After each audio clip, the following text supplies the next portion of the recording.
Hey folks, so we're outside of the yellow garden, or the four-season garden is what we were calling this. I first started calling it the yellow garden because when we were cleaning out the meadow, we had a bunch of yellow plants that we threw into this space. And this was one of the last gardens that we were dealing with. I haven't even had it all planted up. It's been kind of a bit of a weedy mess, but we've had progress and we've had setbacks on this garden, unfortunately, particularly this past year. So if you could see, if I could show you below me, this ground is absolutely sopping wet. I mean, I am still wearing boots here. We've gotten so much rain in the past month to 2 months. Just to put it in perspective, on average, we'd normally get around 5 inches of rain by this time, which is the end of May. We have gotten almost 19 inches of rain. That's crazy. So within this time, that's about half the rain that we'd normally get in a given year, all within just a very short period of time. So this garden has gone through some stuff. There was so much rain that it was taking a lot of our topsoil down, and when you have new garden beds, all the roots are not helping with erosion control because they're still developing.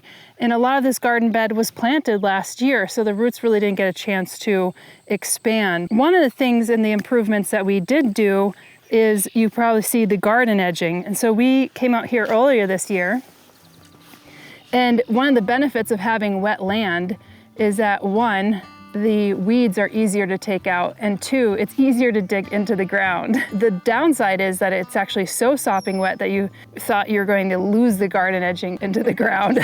It just sinks. Now we have a really defined edge here, which is great. And Sandra actually just came out here and just string trimmed around it, which is wonderful because you could string trim and see exactly where the garden bed edging begins and ends.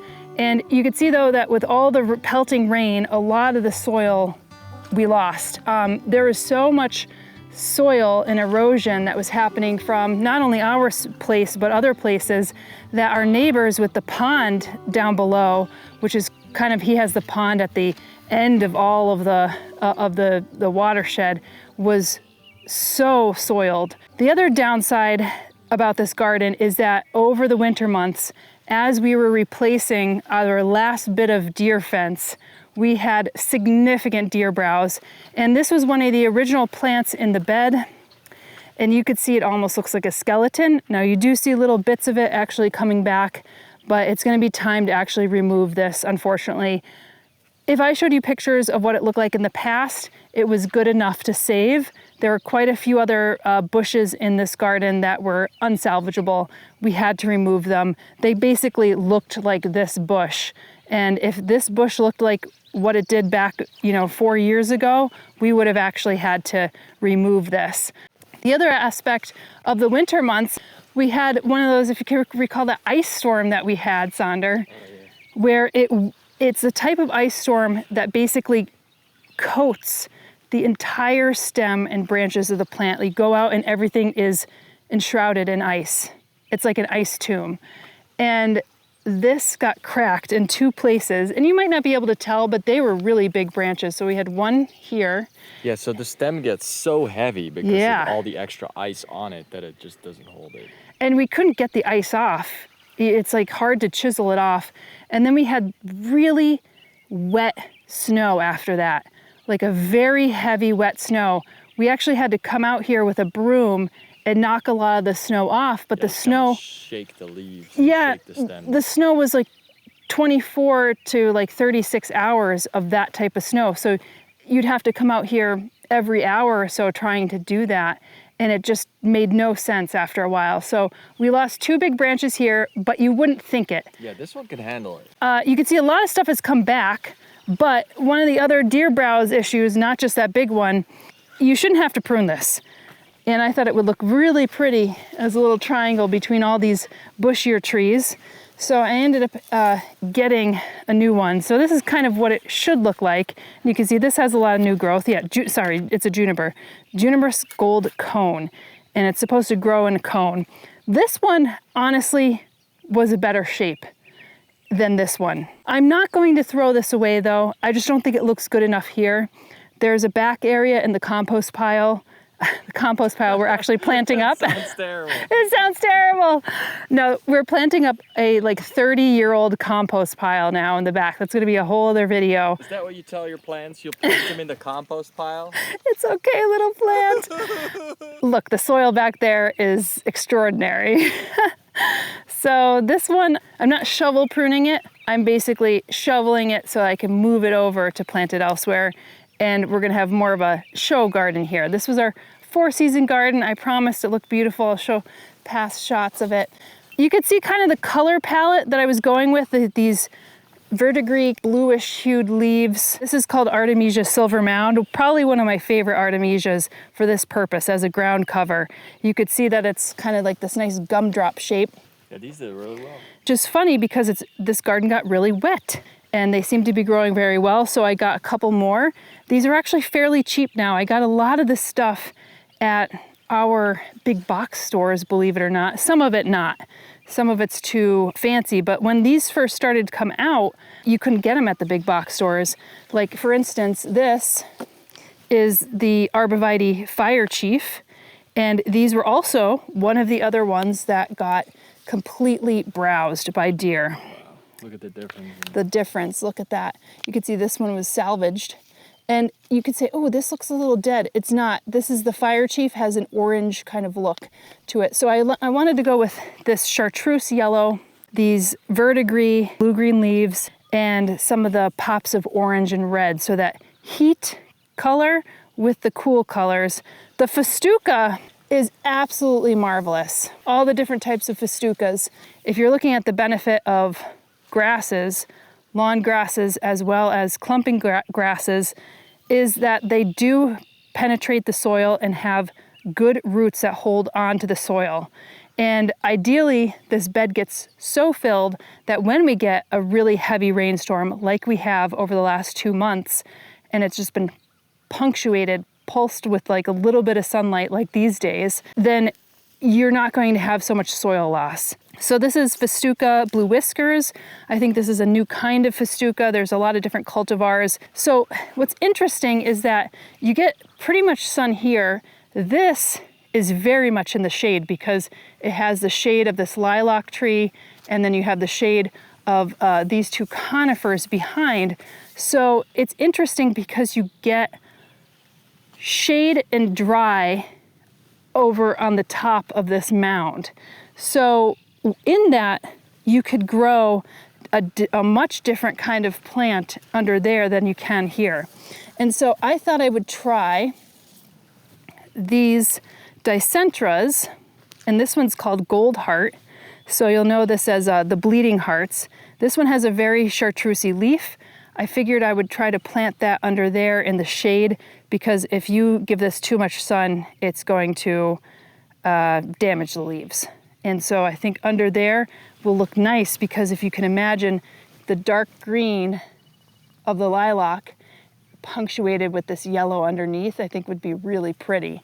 Another thing that actually fell by the wayside here, you'll see that as the soil went away and all the water was hitting this, I had some dry loving plants here, and these were our heathers. Now, I don't know if the deer ate these. It kind of looks like they did, but it could also mean that they just got a little too wet. So I'm kind of waiting to see what happens there, but I definitely will need to fill this with more soil because we lost a lot of it, unfortunately. Here's a Mahonia in the back. I do not have a replacement for this right now because I was hoping to see whether it would come back. I'm gonna cut it off at the stems. You could see that I have some basil growth down here. This is also eaten heavily by our deer, which is surprising to me because Mahonia is not native to here. It's a more Pacific Northwest plant. Now, one of the plants that I had salvaged from our meadow area that was in a nursery escapee essentially is this Alchemilla. It's not native, it's Alchemilla mollis. There's all different cultivars now, like Robustica. You have ones that grow a little higher. This is an excellent ground cover plant. You could see that it tracks dew, and the way that the dew forms around it is pretty cool. It almost looks mercurial. You can see that, like the little droplets there. The problem is when I took a lot of this stuff out of the meadow, a lot of the grass and seeds that I wouldn't want in here gotten here. So you can see I have all this grass that I have to contend with. We're starting to get into a different situation over here. This is our a moor grass. It's not one of our native grasses, but it's a clumping grass. I cut it down early in, I think, March. And so I cut the grasses back. It grows quite tall, maybe up to here, about my height, I would say 6 feet tall. And it has this gauzy appearance and purplish color inflorescences, but you can actually see right through it. So it's like a gauzy curtain. It looks really pretty. Now, this is a new thing that we've done here. We had this arch, but as you can see on both sides of the bed, we added these Corten steel edgings. The problem that we had through here is that with the arch, it was just not wide enough for Sonder to come in with his mower, and it annoyed you to no end because you could just make it, but you kept on knocking the arch. So we actually took about a foot away from this garden. You see that? So I had to take up a lot of these plants, plant it deeper into the garden. And I had to have some of my trailing plants, aside for this clematis, I was able to stick this clematis right here to grow up. It looks like it has a nice flower bud growing. I think this might be a nubia. And I had to move things over here. I think I had the rose. I think I had another clematis. Here's the other clematis here. And I have one of our native laniceras, which looks like it's going to flower this year. So this is growing up really nicely. The rose is starting to bud out. I'm gonna have to come in here with some rose fertilizer for that. And essentially this area in the back, full sun. This is south facing. It gets a barrage of light. What I plant over there underneath the lilac is not what I could plant over here. This is like meadow plants. I have sedums. I have this beautiful geum, which I have more of. That is a nice, really orangey kind of marigold color. And you could see that there's a lot of narcissus over here, daffodils. I did not plant those. They were already in these beds. The previous owner basically liked low maintenance beds. And because the deer would always get in, he would only want to plant narcissus bulbs. So many of these beds were overgrown with just regular kind of grass that you would see behind us and narcissus. So they're some so deep down into the ground that I'd never be able to remove them. So what I do is come in here and with some gloves, because the sap is very noxious for a lot of people, including myself. You break out in a rash. It's part of the reason why the deer don't like eating narcissus, which is why they're the one thing that exists.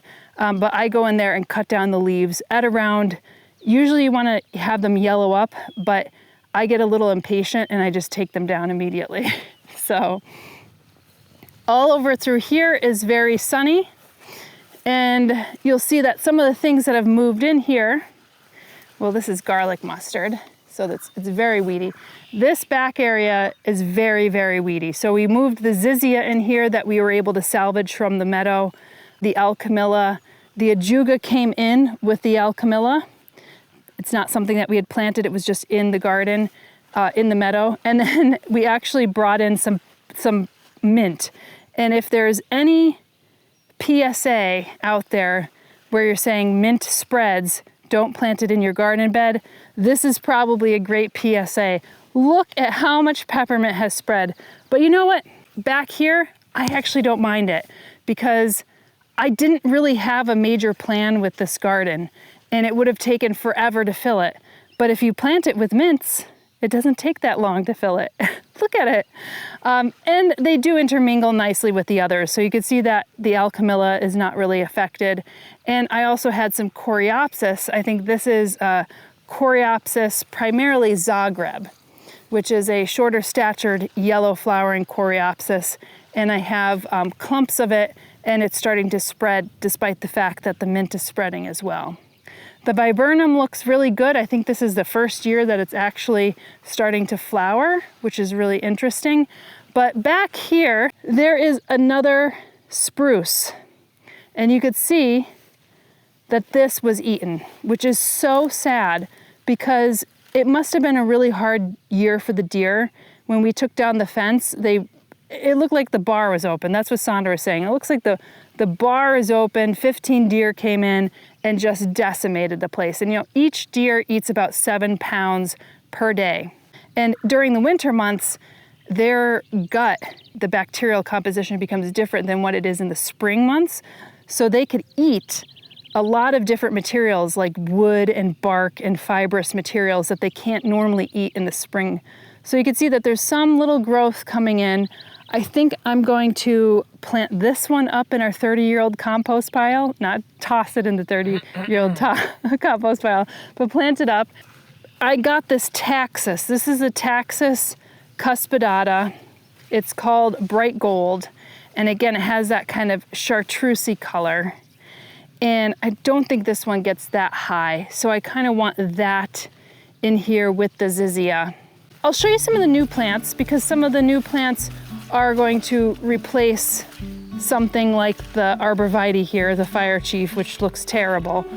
I believe this is the same one.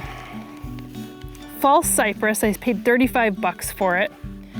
So I'm replacing that one with this. So you can see it's kind of like that nice gold carpet. That's really what it kind of looked like. So, and then I have this one to replace that. And I also got this. So this is Amber Glow Arborvitae, and you can see it kind of becomes a little gumdrop. And I love the color. This one was really that kind of bright chartreusey yellow-green, which I was going for. So I'll plant that one in there. And then some of the other plants that I got when we were traveling to some local nurseries, this is called Carex Firefox. It's leatherleaf sedge. I've been really getting into some of our native sedges, non-native sedges. This looks like it's almost dead, but this is the color of it. And I was going to plant it in some planters down at the meadow home, but I said, you know what, I think this color would look really nice in here. It kind of has this like purplish, brownish orange hue to it. And I think that looks really nice and sharp and might pair well with some of the other festucas. I don't know, I thought I'd give it a shot. And this one is native to, I believe, out west. And this is called Atriplex canescens. And this is called the four-winged saltbush. It gets pretty bushy. It gets these yellow flowers, as many of our I feel like a lot of our plants in the Southwest get yellow flowers for whatever reason. Probably attracts specific kinds of pollinators. But this kind of has these, if you look really closely, it looks almost like glitter on the leaves, the way that the sun hits it. I don't know if the camera is able to pick that up. But I think these are probably oxalate crystals or something in there to protect the plant from getting eaten. Here's another one, and this is called silver curry bush.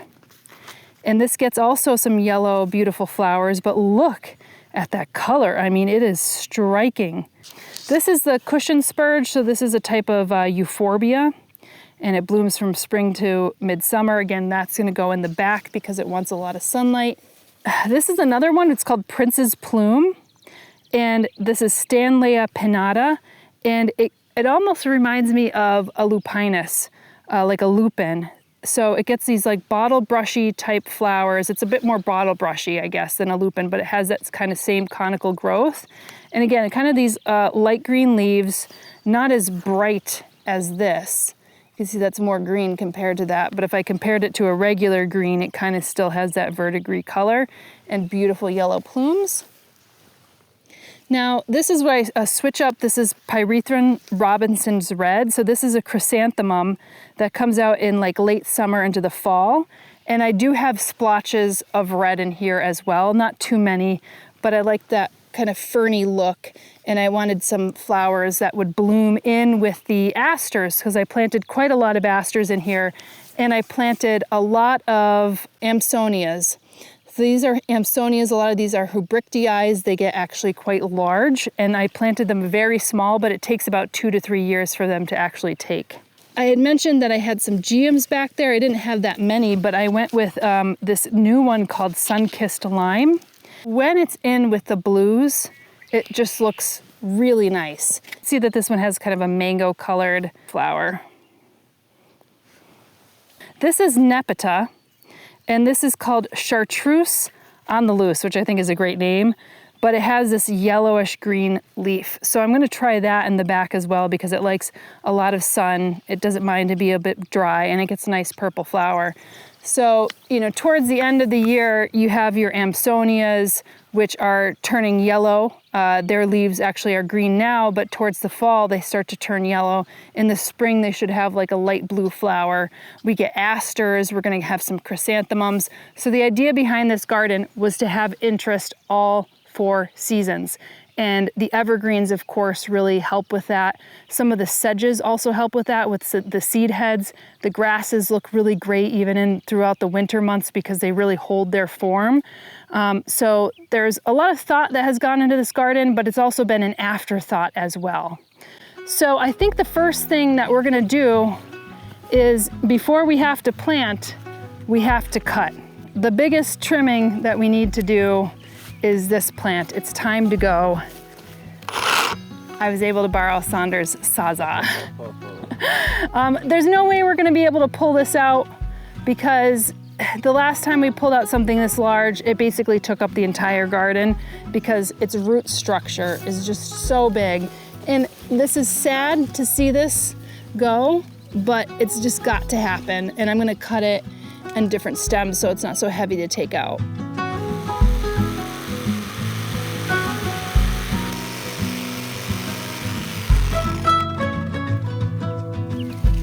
Still smells good.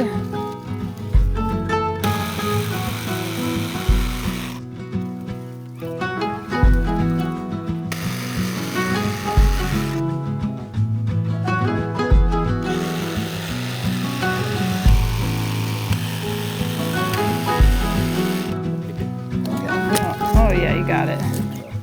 All right, well, let's get these out and see what it looks like because I haven't seen the garden without this.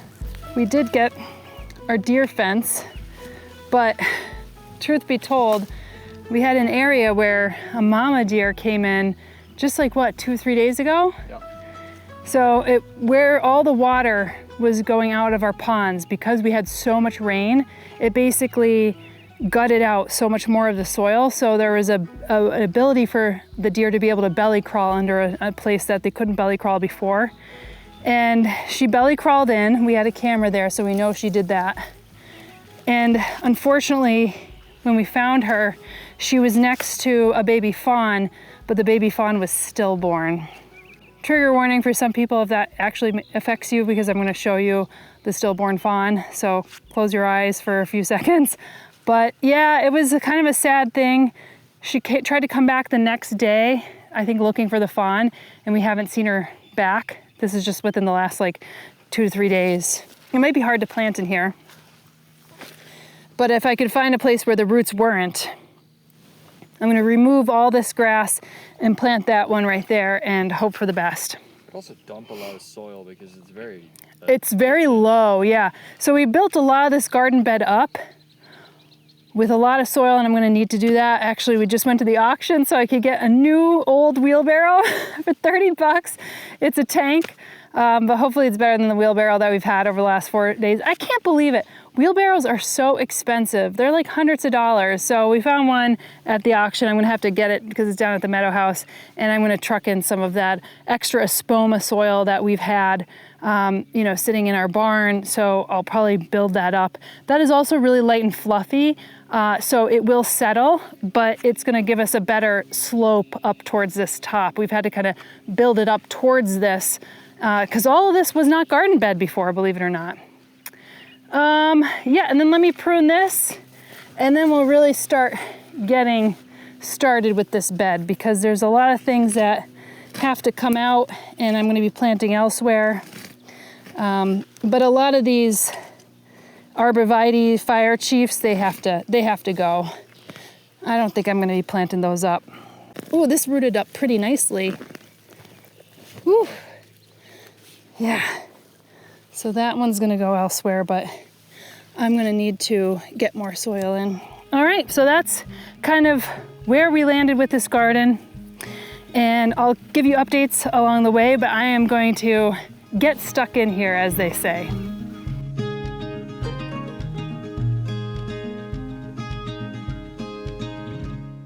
So I just spent the last 15 minutes taking up some of the grass behind me.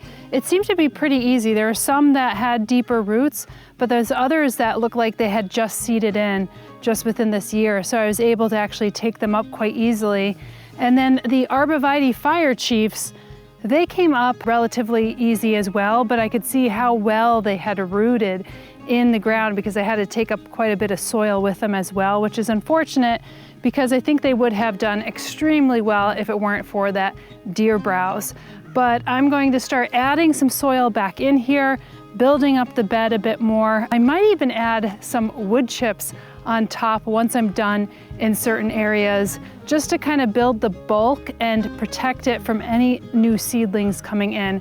Because we do let our grass and our meadow grow up around here, which means that it produces seed, so we don't always cut it.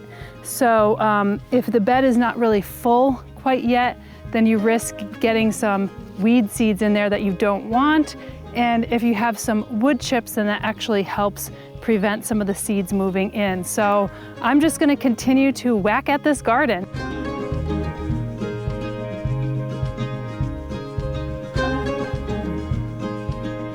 All right, you can see behind me that the bed is starting to shape up.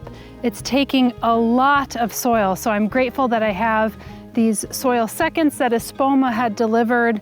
Basically, this is perfectly fine soil, but was like left out on a pallet, so it got a little wet, but that's totally fine. I'm actually using it to kind of form some of the bed, and where some of the gaps were, I'm filling that in. And I could probably use another 6 of those big bags just to fill up what we have behind here.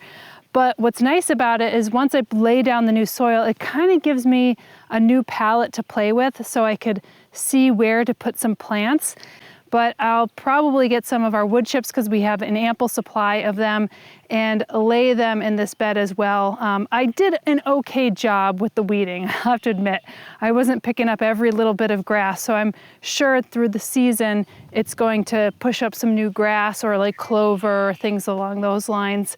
I see that some of the Zizia aurea that I had taken up, or the golden Alexanders that I had taken up from the meadow, I had planted it back behind here facing the meadow, but it looks like it's seeded elsewhere in the bed, which is totally fine by me. It's not necessarily a plant for the front of the bed because it's quite large, but it has kind of planted itself kind of midway in the bed. So I'll either take some of those up and kind of push them into the back of the bed, but I'll see how it goes. I'm just getting started, I feel, so day is still young.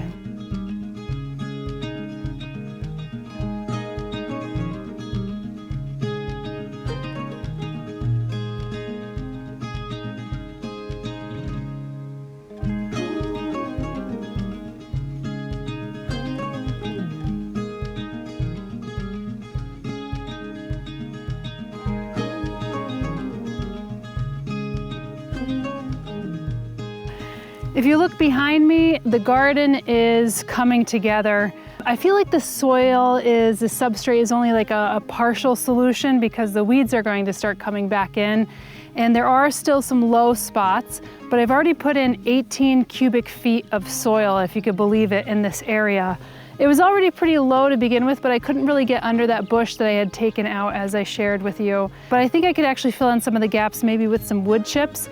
But you can see there's quite a bit of space, and of course, like, these plants are going to get wider and larger, but not right away. So I think next time that I'm in town and we're going to one of the big box stores to pick up some hardware or lumber or anything like that, I might skip on over to the garden center and see if I could find some affordable plants, like even some of these Artemisia silver mounds, just to kind of dot them in there. We're going to continue fixing up this garden throughout the season, but need to turn to other projects in the meantime. You can stay tuned here and we'll show you what's in store. See you in the next video.